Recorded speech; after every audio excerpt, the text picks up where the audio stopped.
of those 18. That's the first, and it's really exciting because you can do any kind of combination using 6 factions and 18 players. In that case, we were looking at a 3-on-3-on-3-on-3. And that's really exciting because that's a lot of enemy threat for those teams to deal with. That squad of 3 had to work well together to be successful playing the game. Now, we also saw the Pick 10. Yeah, the Pick 10 is the Pick 10 combined with wild cards is the framework of what makes up the new create a class system. And those players were equipped up so they can be successful working together. Now, there's also some nuances and changes that you actually made to each of the classes in terms of attachments and perks. Tell us a little bit about that. So in Black Ops 2, for you to modify your weapon in any way, shape, or form, you have to actually take an attachment for it. So in our previous game, you could actually sometimes use perks to modify your weapon. And what this does for us is make sure that we have perks be about player and player behavior, and attachments be about weapon and weapon behavior. And that's a really important part of how we're tuning the game. Now, that's actually really different from previous games. Why that decision? So it's really important to us to make that decision because players expect that an attachment would modify the behavior of a gun and not them, so therefore we could tune how much they modify a gun when they belong to the gun instead of with a player. So it just makes more sense. Yeah, so, you know, if you have something that modifies, say, the hip-fire accuracy of a weapon, it's much better for us if we can attach that to the gun instead of the player, so it doesn't have to modify the hip-fire accuracy across every category of weapon. We can do it specifically for the gun. That lets us tune the guns even better. David, Hardpoint's a brand new mode. Yeah, so Black Ops 2 multiplayer has Hardpoint. Hardpoint is a mode that's inspired by those traditional King of the Hill style play.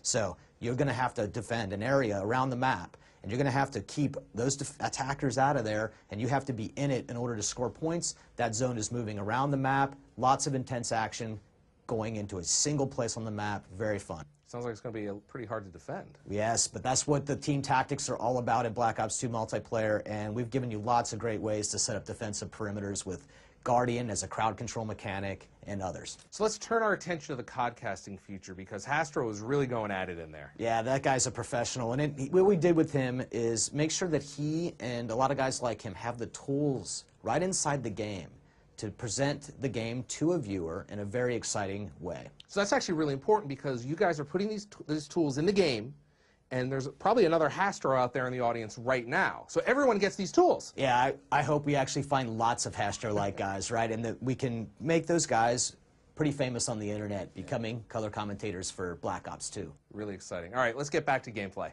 Hey everybody, welcome back. We're just sorting out a minor technical hitch. We'll get right back to the gameplay as soon as possible. So I'm joined by Hastro and Vaughn in the meantime. And we've been looking through your tweets to the hashtag BlackOps2MP. Keep them coming in. I think we need to treat Treyarch as well, right?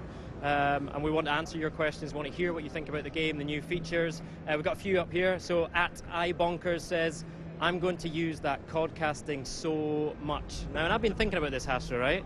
You've had it pretty easy lately, right? But you're going to get lots of competition with this new codcasting feature. Hey, you know what? The more the merrier, honestly. I really would love for the community to embrace that feature, codcasting. And you know what? It's actually also great when you can take it into theater mode, right? So you'll be able to potentially, it's in development, but potentially be able to record your gameplays and cast them out after in theater mode. So you'll take your saved gameplays and you can kind of work with the codcasting features, remove the elements of the HUD, customize the way your screen looks whenever you have that gameplay saved.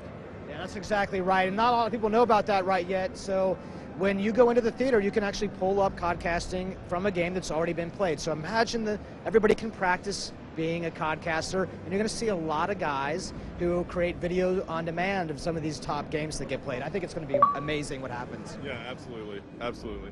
And Vaughn, when we talked the other night, one of the things that you said that really stood out for me was that you see an opportunity to bring esports to the masses, and you reckon that Black Ops 2 is the game that can do it. You know, how important is it for you to work with that esports community and bring it out so that everyone can get the benefit? Yeah, we spent a lot of time over the last couple of months, and even before that, thinking really hard and critically about what does it mean to actually bring this feature to the masses. And it actually takes a lot of things. The first thing that we have to do is we have to make it a sport. To make it a sport, we have the feature called League Play, and that uses skill-based matchmaking, so players can play with people of their skill level.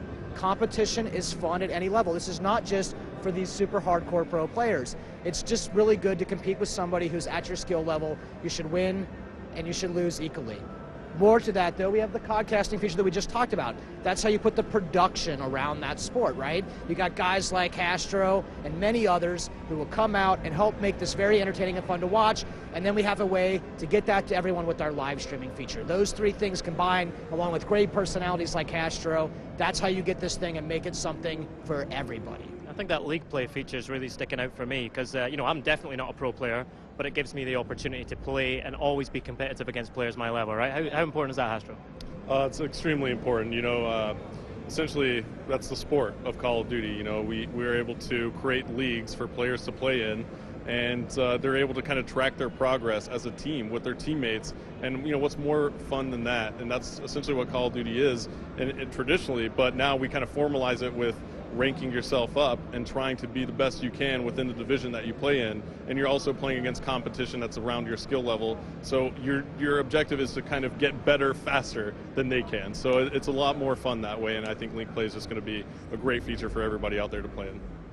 Okay, another tweet we pulled off this stream here is from @WTG_Mollypop, who's really digging the listening in feature on codcasting, right? And I think that's one of the other new features that, you know, once you experience it and hear it, it's great because you can really get in the huddle with the team and hear what they're talking about. Again, you know, what was the driving force behind that? Of all the people for you to pull off the stream, we actually know her. Good, very good to see you. So, listen, I think it's really amazing that you can do the listen-in feature. So, this is about being inside the huddle.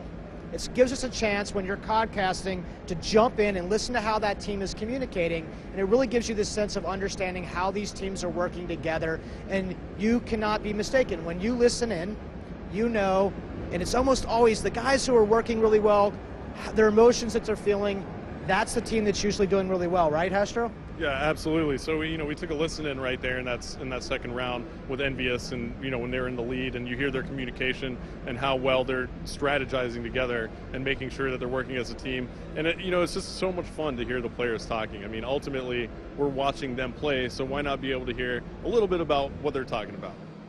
Very good. So we are going to, we keep those tweets coming in. You know, the hashtag is BlackOps2MP. In the meantime, we're going to hand over to Major Nelson. Thank you, Graham. BlackOps2MP, that's where you want to send your tweets. I'm here with Mark Lamia. Mark, before we get back to gameplay, I want to talk to you a little about what it's like running the studio. I mean, there's tremendous trade-offs. Give us a little bit of glimpse behind the scenes. Yeah, you know what? There's, you know, the team is really ambitious. They're always really going for it. And, you know, I think this is an example of that. The team was really inspired by that world of esports. There's a lot of features in this game, a lot of great new features that are really going to empower players. And you know, you can't do everything always. We have to make sure that what we're doing well. We have a really great community out there in the esports world. You know, so passionate about the game. They're always telling us, giving us feedback. And I think, you know, Black Ops was on a lot of tournaments, and we were hearing a lot of feedback.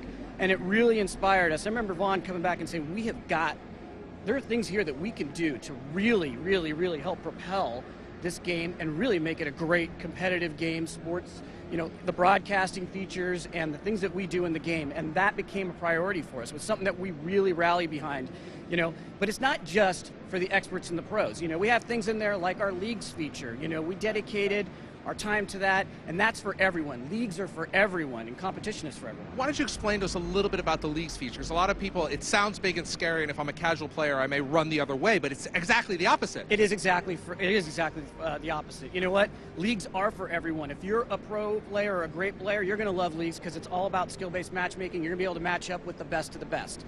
But if you're an average player or a beginner player, that's great too, because it is about skill-based matchmaking. We're going to put you in a league of people of similar skill, and you're going to be able to compete because, like, Call of Duty is fun when you're winning, of course. It's really fun when you almost win, and we want to make sure that that situation is something that we can get to for all players at all levels.